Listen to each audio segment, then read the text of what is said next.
the way the 4R model has evolved, at least for me, is understanding that everything leads to retention. So our reputation, we want to grow our reputation. We want to increase that, but in support of what? In support of both enrollment activities, which means prospective students, that leads to graduates. That's all retention. And then those graduates grow our reputation with our graduates to build the relationships with them from graduates until they become lifetime donors and foster that lifetime. So it's all about retention.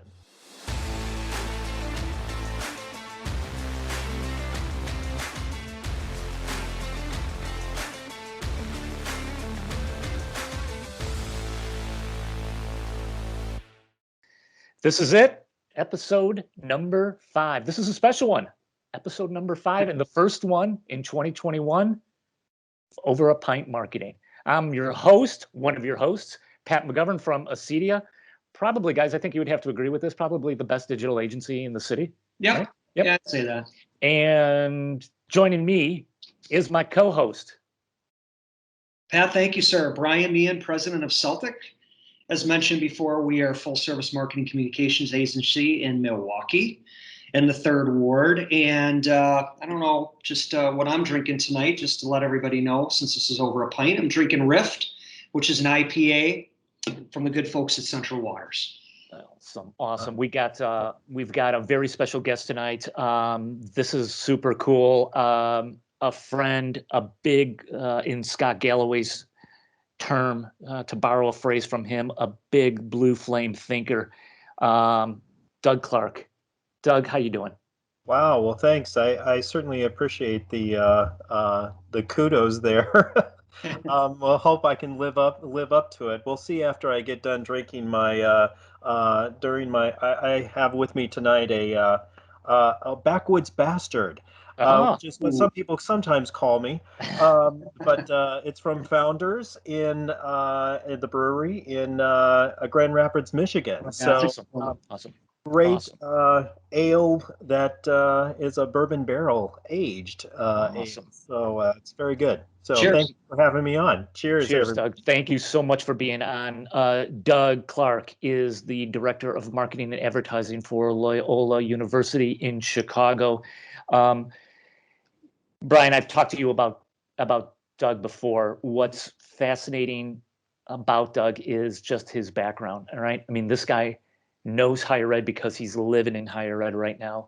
He also understands the agency side of things because he's lived that as well. So his perspective is just really, really fascinating. I'm so excited that you're here, Doug.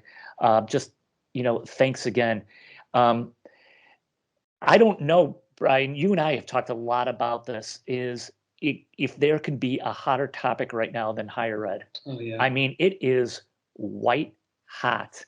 And so to be able to get some sort of perspective on what's going on with that is just, I think this is going to be super relevant. So I'm going to shut up. Doug, thank you again so much for being here. Hey, start us off, light this candle, and let's get this rocket ship going. Doug, give us a little bit of your background. I touched on it, but give us the full story, man. Give us the origin story of a Doug Clark. Wow, great. Well, thanks, Pat. I really appreciate that. Actually, I've been in higher education for 20 years now. Yeah. It's hard to believe it's been that long.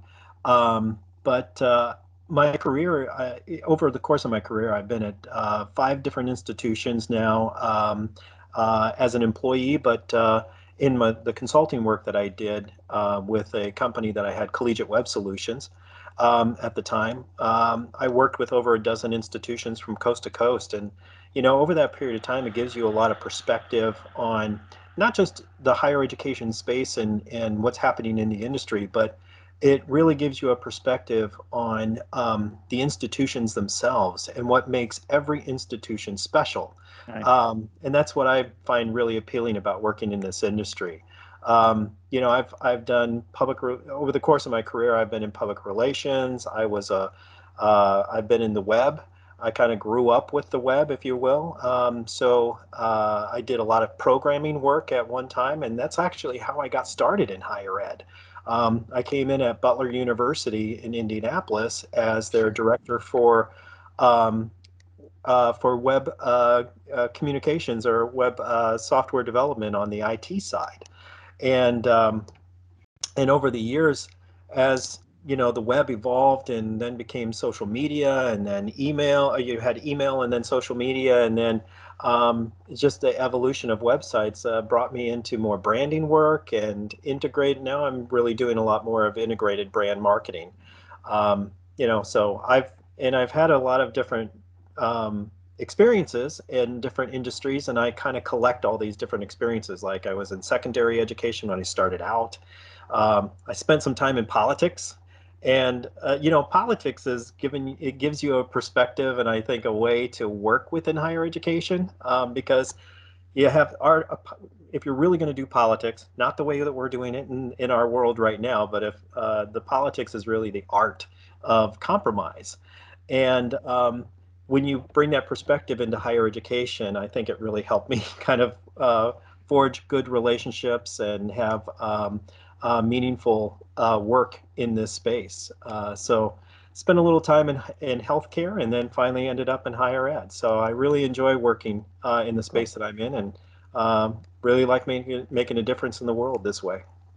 Doug, there's been so much, as I said, about higher ed right now, and a lot of it's bad, the in a multitude of ways, right? But from your perspective,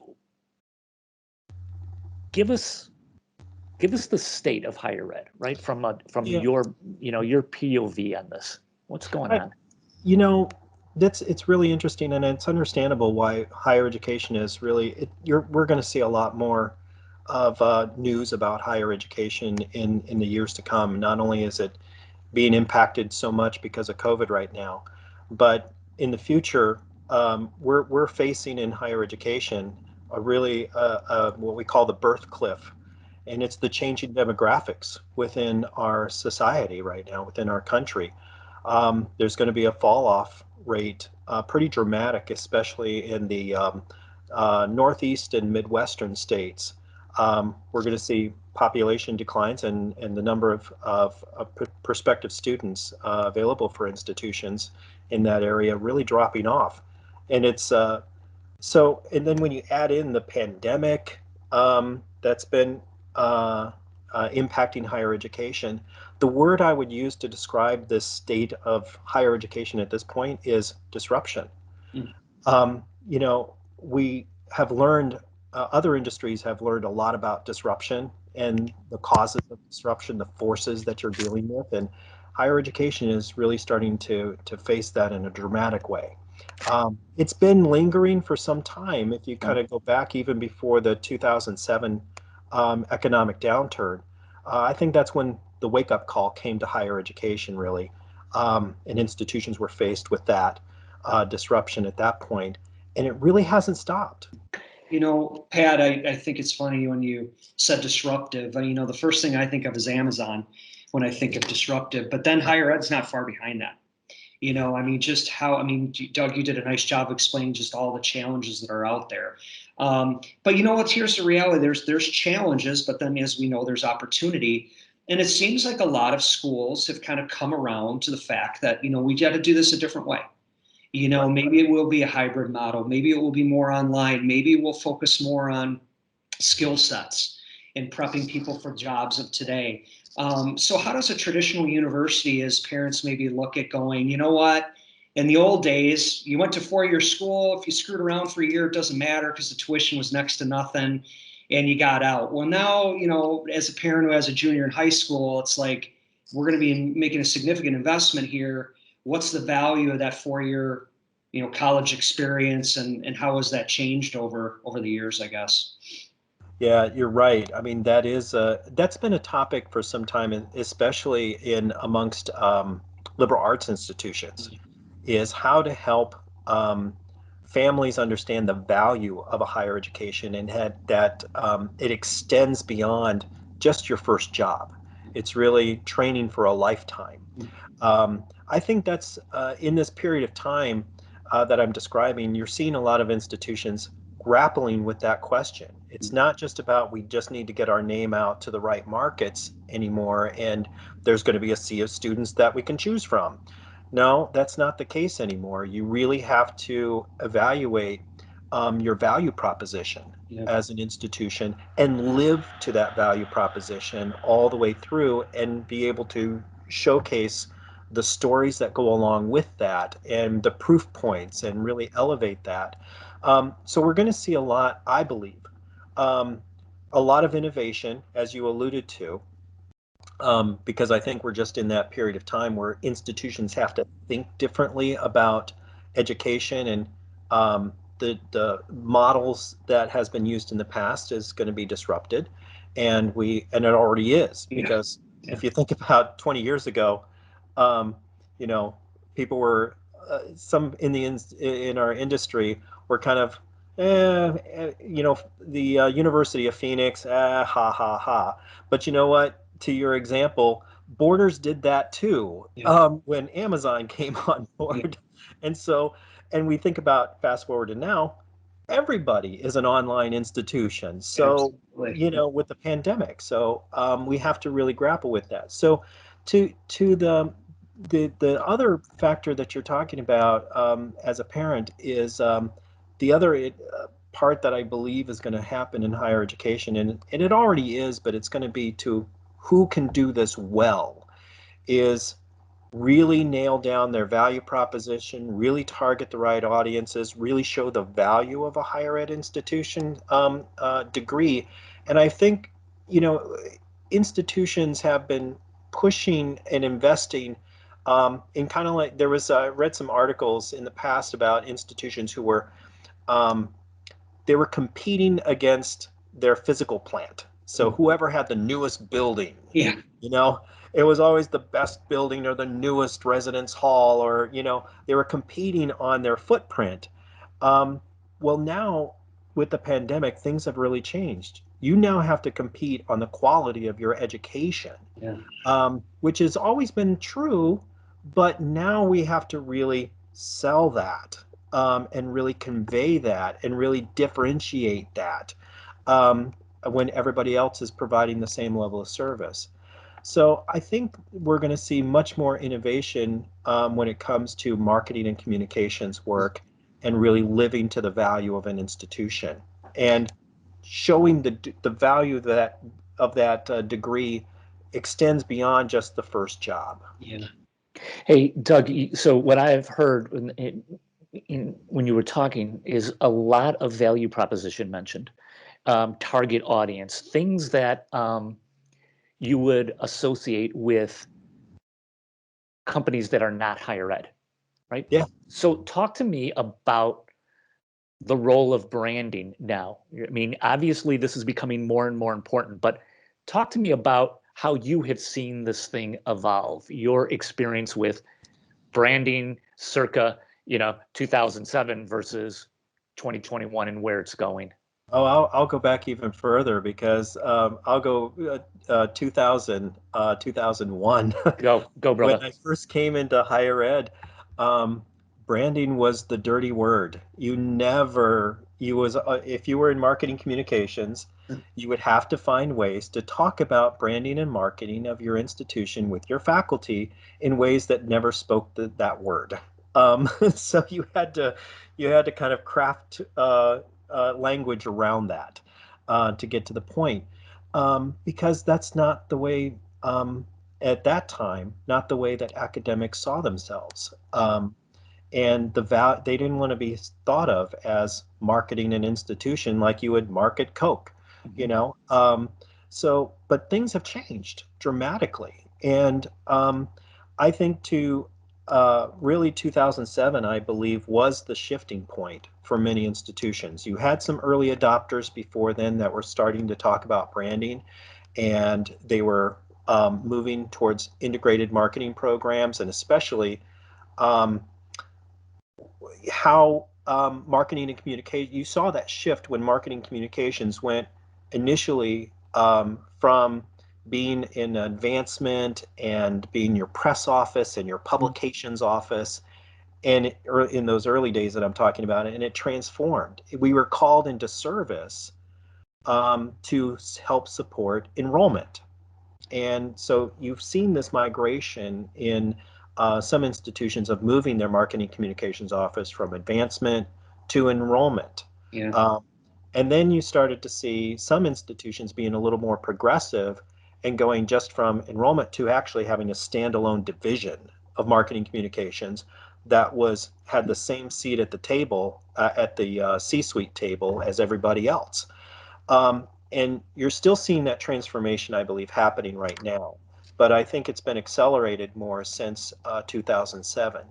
My prediction for higher education, in the evolution of marketing and communications in higher education, is that you're going to be seeing, with these disruptors that are continuing to evolve, a full-fledged circle of marketing communications being called into service for the entire student life cycle. So it's not just that we are helping to support enrollment efforts, and not that we're just helping to support advancement efforts or that fundraising alumni engagement, but we're going to be called into service to help support branding and marketing within the student engagement. The time those students are on campus or engaged with you. That in the past has kind of been left to academics and to the student life folks. It's kind of the experience, right? So they already have that. But I think the pandemic, what I've seen is institutions, and especially ours, we think about this a lot, is how can we create an environment where students feel engaged with the brand? They can feel that experience beyond the classroom and beyond when those opportunities aren't necessarily there in the same way that they've been before. So, and with the coming cliff of students, you're going to have a shrinking population of incoming students, which means you got to really do a great job of cultivating them as students, not only for retention, to keep them as students through graduation, but also to keep them engaged as active alums earlier in the process. You can't wait 10 years for an alum to actually become a donor now. You have to engage them in that process sooner. Otherwise, you're going to really impact your endowments in the future. Doug, what's fascinating about what you said is your internal stakeholders. It's like when you're working with a company and it's like, don't forget about your employees. They're the biggest brand ambassadors. And I've never thought of it that way, because you're right. Usually your student life experiences, the dorms, whoever's running the dorms, student life, maybe your teachers, but you're right. How do you get them to feel connected to the brand to a point that they not only want to stay, but like you said, now they go forth and tell the world about how wonderful their experience is at Loyola University. So I love that, engaging those brand ambassadors, the people that are closest to the brand, and that I haven't seen that before, or I haven't heard anyone talk about that before. It's great. Yeah, I mean, actually, that's where I'm for myself in my professional development. That's the direction that I'm heading right now. So I focused on getting my MBA, and so that's done now. And my next adventure is to work on a PhD in higher ed administration. Wow. Because here in marketing, in order to, what I've learned about the culture of higher education, and I really appreciate, there's so many smart people in this industry, and I have the privilege of meeting them and talking with them and being a part of their of the higher education experience. You have, what I've learned though is you have to speak the language. You really have to understand what a provost thinks and what a dean thinks and what a tenured faculty member thinks, if you're going to create the kind of organizational change that we're talking about. I mean, it's the kind of that understanding of 20 years ago where you couldn't say branding, but how do you create an organizational change to say, you know what, we need to Disneyfy this experience, and I say that kind of tongue in cheek, but there's a real what I look to as other industries and brand companies who do branding extremely well, and one of them I feel is Disney, for example. Say what you will about Disney, but I think when it comes to the differentiation between a Six Flags Great America experience or and a Disney experience, there's a difference. You can go to an amusement park, or you can go to Disney. So, and Disney has done it well in that experience. Well, how do we create, because they brand the experience Yes. well. So how can we bring that kind of an understanding and that kind of thinking into the student experience in higher education? Doug, that seems to be, I mean, I think I've been in the space a while myself, and you are really kind of cutting a new path through the jungle with that kind of idea. Mm. In your estimation, how can higher ed pull it off? Could they pull off that Disney-like experience? Because I think that is a really, really valuable and a clear point of differentiation, but it only works if it's hitting on all 8 cylinders, right? You drop it at one point and it's like, I would have said that if you would have asked me like a year or two ago when I started on this particular journey toward, excuse me, moving in this direction, that if that would have been possible, I would have said probably 5 to 7 years down the road, we would start seeing some inroads in this area. However, now the pandemic is happening. And at least from my personal experience, and I'm sure that this is happening with other institutions, is um, the cultural is the change in the cultural, and I'm sorry, let me say that again.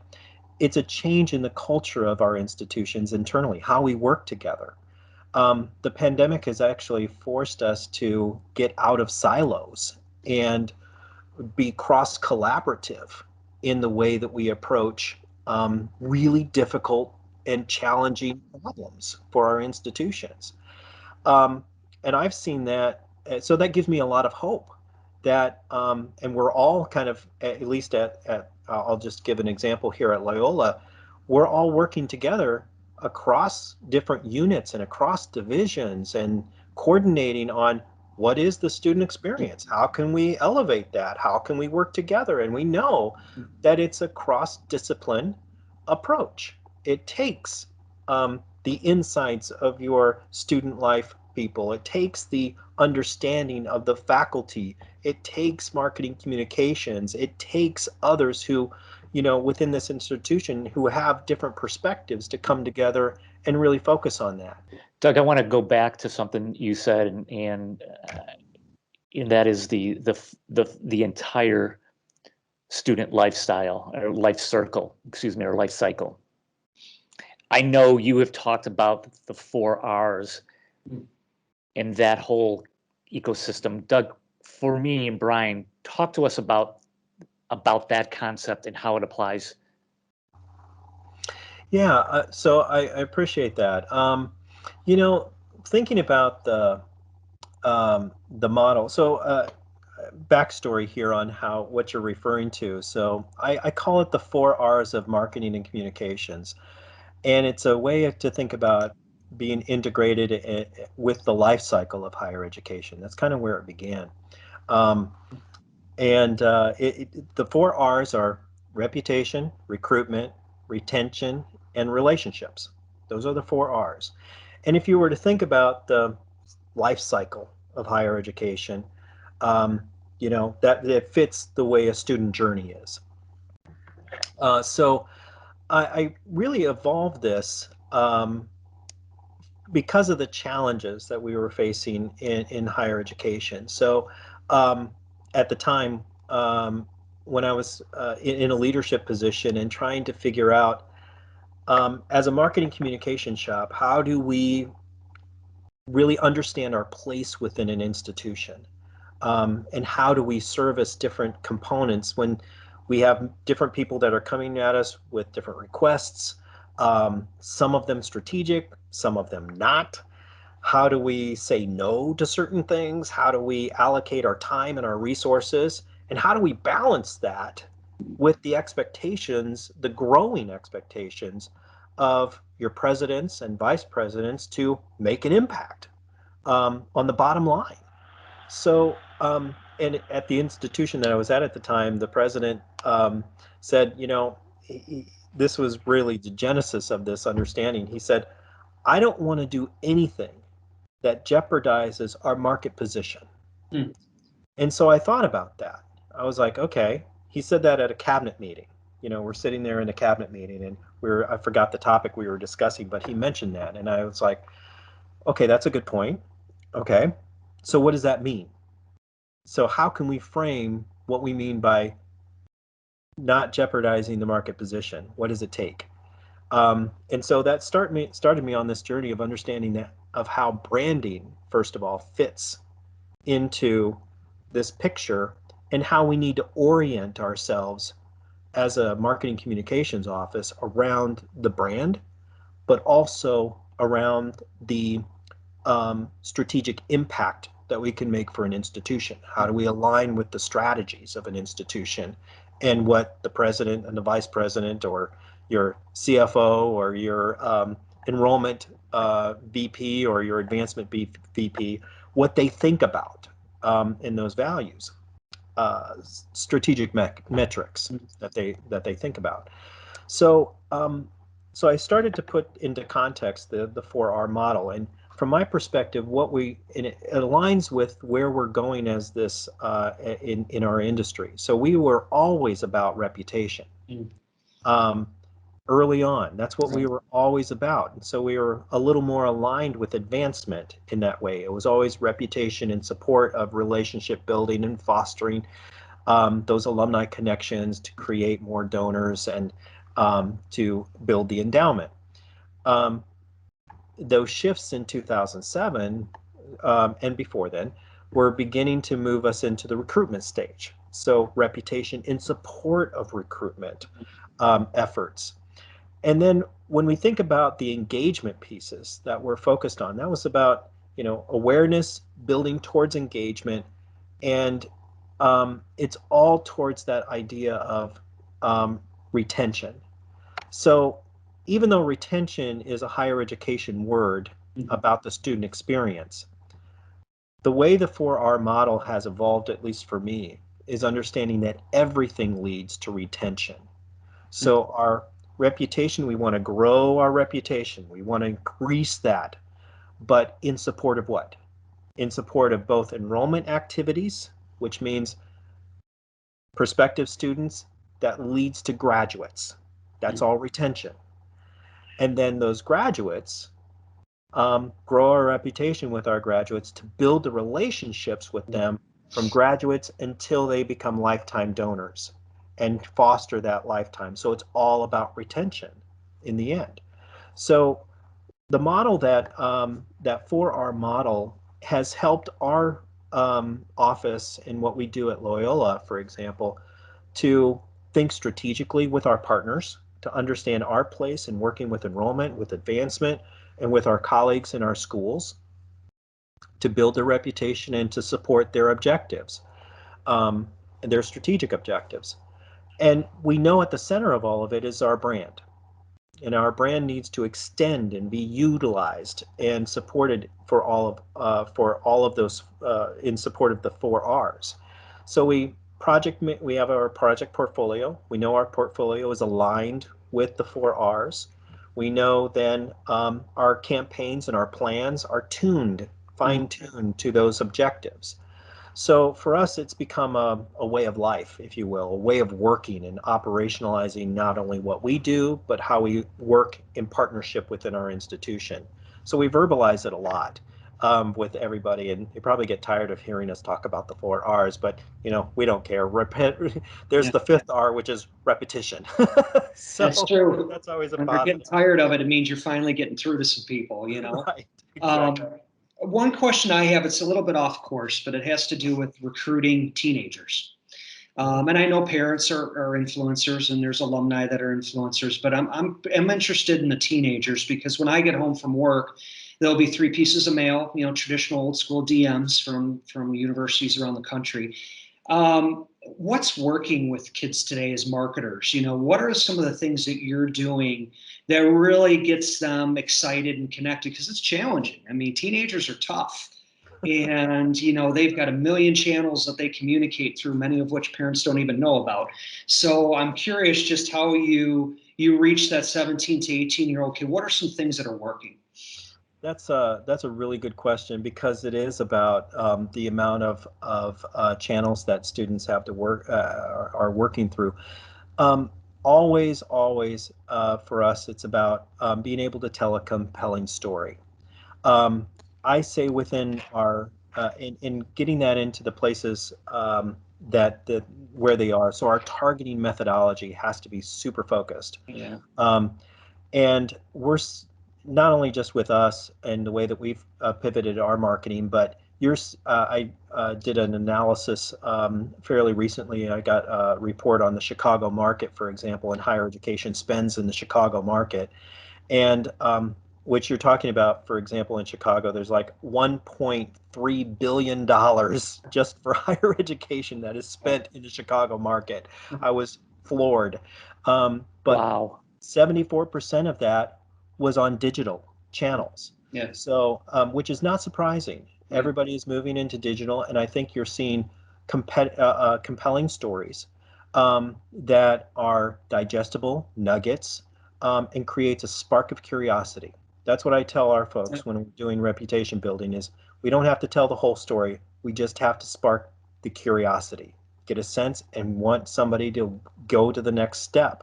So Instagram has been a really phenomenal opportunity for us. YouTube is definitely a growing area for us as well. We want to do, and I think what's been interesting is as we've moved into the to this virtual environment, we've got way more video content that can be generated. I mean, you take a broadcast that you're doing or a Zoom meeting and you can record it. Yeah. And I think what's been interesting is watching the way our networks have adapted. If you think about news networks and talk shows, now having a Zoom meeting and recording that and putting it live out there is kind of okay. Yeah. And doesn't matter. You don't have to have the flashy, highly Yeah. produced, a backdrop and video in order to create really something very compelling, but it's got to be also very authentic. So we are so focused on authenticity Mm. of not only of our values, but how the story is being told. So those are important values that kind of gains the traction, and we want to what we're I think an area that we are focused on right now and trying to think about building is an influencer network. Yeah. Yeah. So that's we've seen that for some time that within your social media channels, if you have those key influencers out there, they build your audience for you, and then you can go out and try to ladder into what they're doing and have them promote you. I don't think we have a good that is an evolving area for us, but I think that's an area of growth and opportunity. I Doug, like to, I'm sorry, just one last follow-up to that. I like that you said, authenticity and just being you, because a lot of the pieces that come in, they're slick, there's infographics, there's all this great stuff, but then I look at his reaction and it's like, never heard of the school. Why would I even consider it? Whereas if I can have him be piped into a discussion that's going on campus about what it's like to be a freshman and the types of things that, and I'm learning from you, there's some students there, some faculty there. Now all of a sudden it's like, oh, I can see myself in that. Right. That's classic marketing, is I can see myself there. So I love the use of video and, all digital platforms to kind of make that authentic connection. That's really cool. Absolutely. And um, it was when I was at Butler a long time ago. I mean, we did one of the most, I think, uh, it was maybe ahead of its time given today, but we did a vodcast series just with the School of Business. They were interested in kind of focusing on their raising their student population and or their enrollment.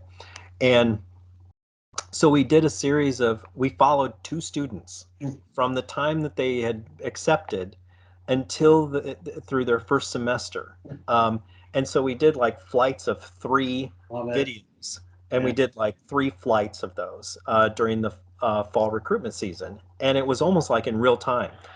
And what was interesting is these freshman students became celebrities almost. Yeah. We'd have campus tours, and they would say, "Oh, there's Jenna! Look at that!" I mean, so. Yeah. But and in the end, we were able to repeat that same series like in a couple of admission cycles, because it was still true and authentic, and it was really difficult to produce at the time because it was kind of new. But the School of Business actually did a follow-up study with students like 3 or 4 years into that, to find out the impact. And so they did that study with all Butler students, not just with those in the business school. And what they found in the end was there was a halo effect. Lifted everybody, right? It lifted everybody up. So, you had, the pharmacy students who were like, "Oh, that's cool," because they were seeing what the experience was really like. So, Yeah. and I think that's just still true today. Like you said, it's almost like the classic marketing. If you can see yourself in it, you can feel like you're a part of it. Then you'll be more apt to want to participate. Doug, I want to go back a moment and kind of get into some of the tactics.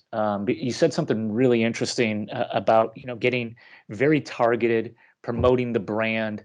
How do you resolve promoting the university, for example, versus a particular college?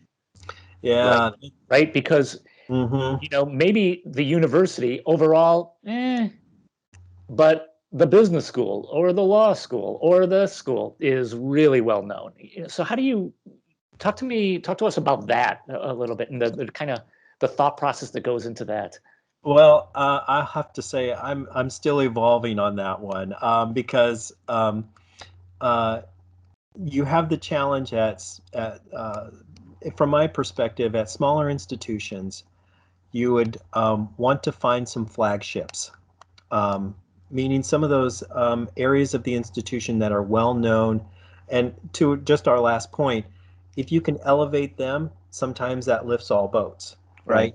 right? Um, and as long as you can't ignore the institution, though, you really have to have a strong brand at an institutional level, and that at an institutional level, that brand has to be grounded in three things. From my perspective, it has to be grounded in its legacy and its history, um, its strategic plan and its future direction, and lastly, understanding the market conditions that you're in, and being able to understand your competitive set and your parity institutions and how you're going to position yourself. So at an institutional level, you have to really have a strong brand presence from informed by those three areas. If you have that, then you can ladder into your flagship areas of the institution, what you want to be known for, whether it's life sciences, or whether it's business or law, or so your schools or your departments that are, you can begin to kind of lead with that as what you're well known for, and then extend that across to your other disciplines. It's interesting at a larger institution, and I'm finding this out at Loyola, as a complex institution that has many different parts. Um, it's a little bit unique in trying to create a name brand, of a, like you could have excuse me, you can have name brand, a school that is branded as its own and becomes a prestige brand, right? So, but you still can't ignore the institutional brand in establishing that prestige.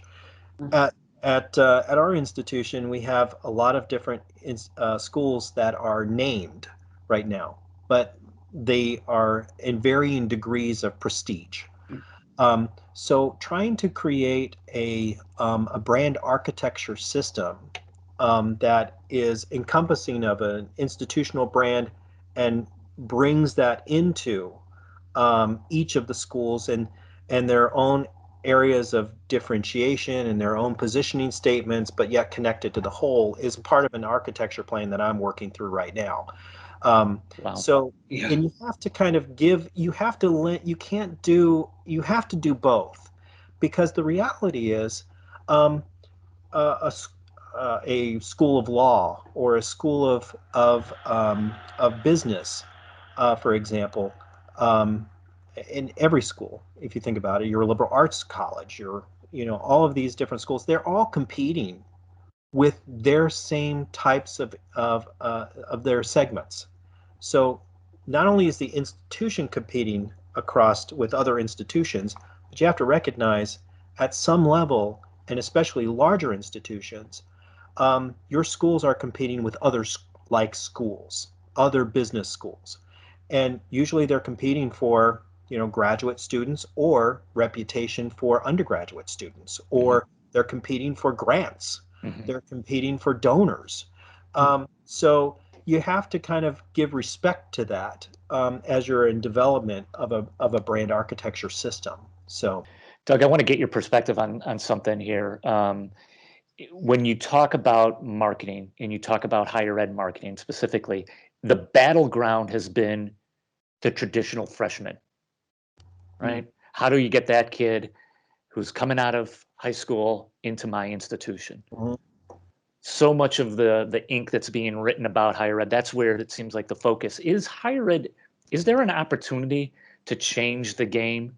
Is that where higher ed should be looking at anymore, or is it now something else? Is it the transfer student? Is it the adult learner?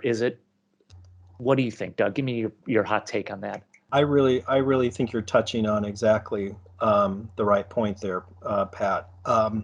Yeah, when you recognize that your primary market is beginning to shrink, and if I can't remember, I wish I had the statistic right in front of me, but there is a significant number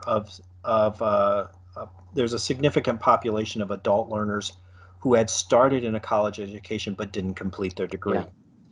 And I think that is really a hotbed market right now that is untapped.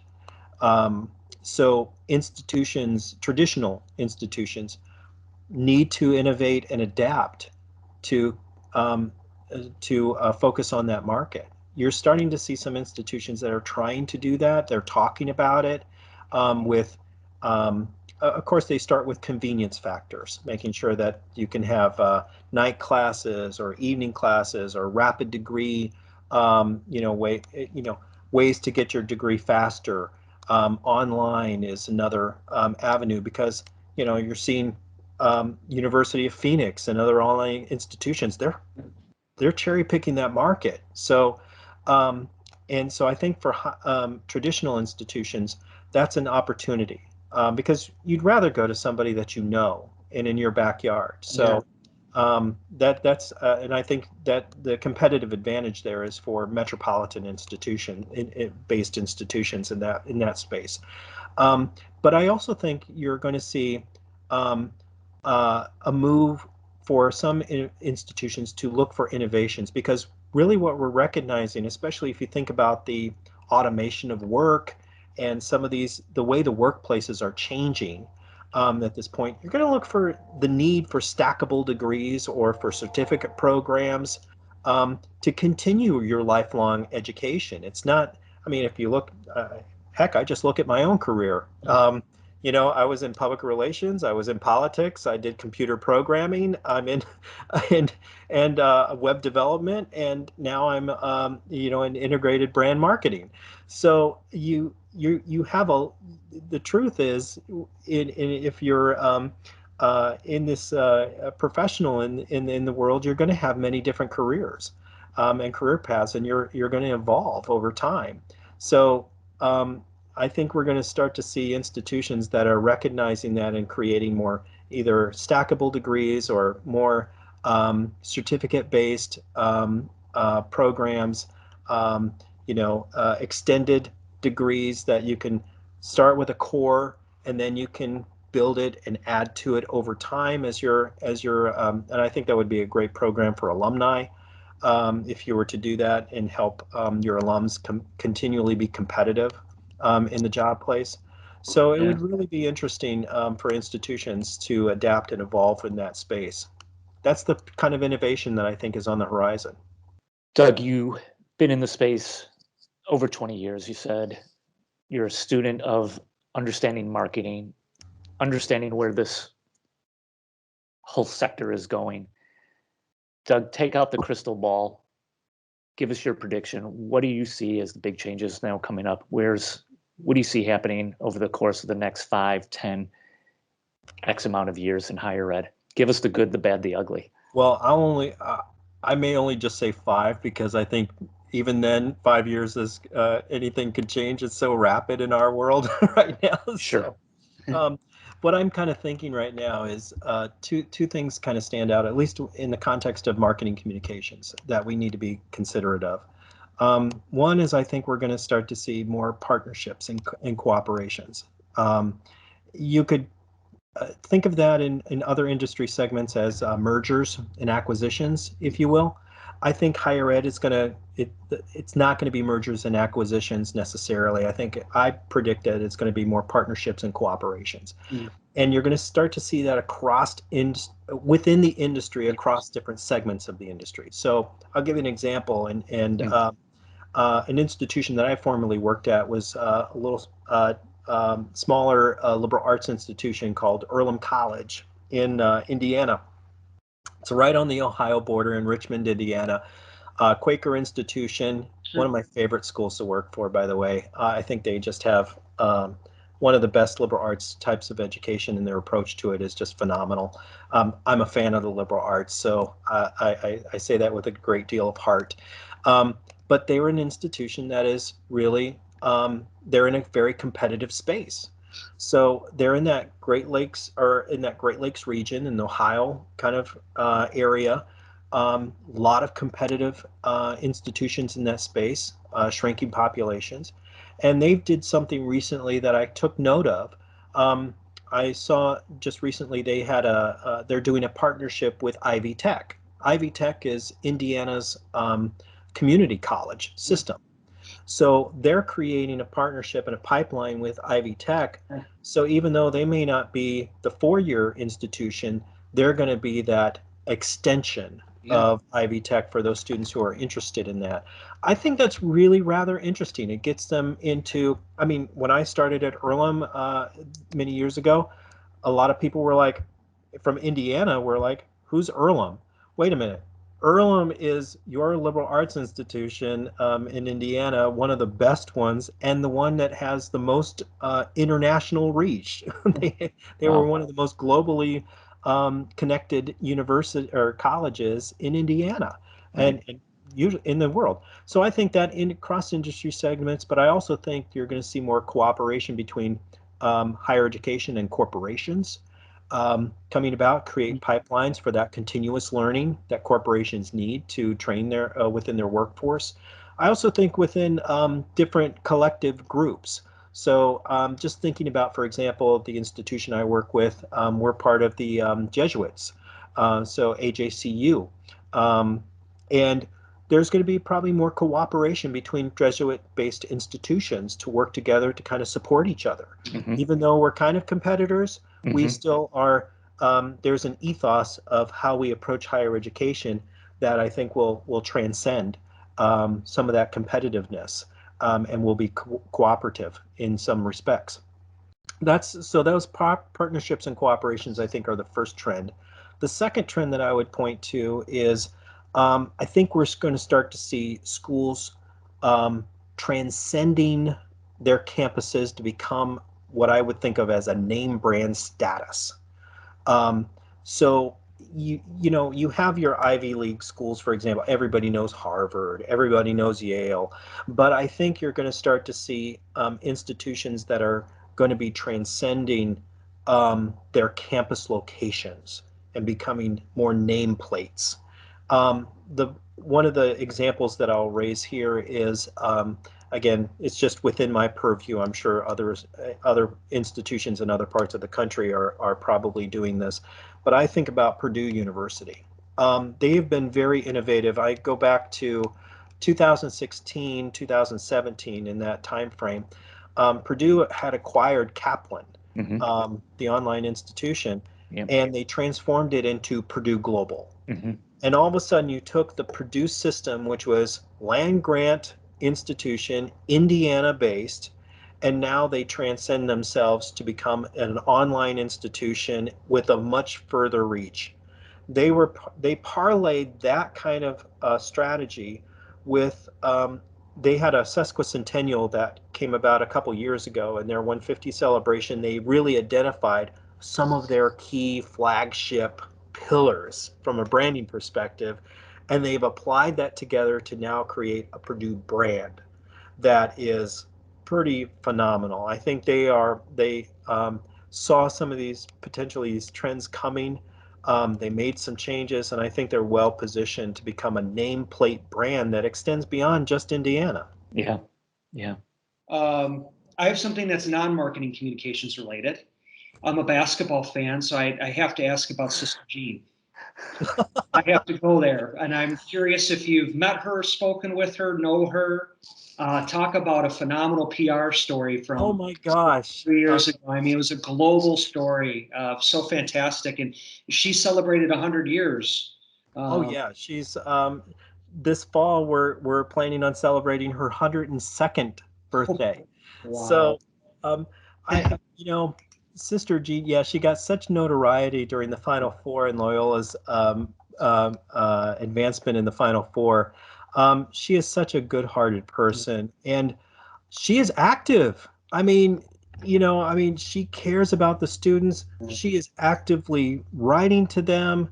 She does videos for us to keep she's really such a soul of the institution. It's just amazing. I personally have not had the chance to meet with Sister Jean.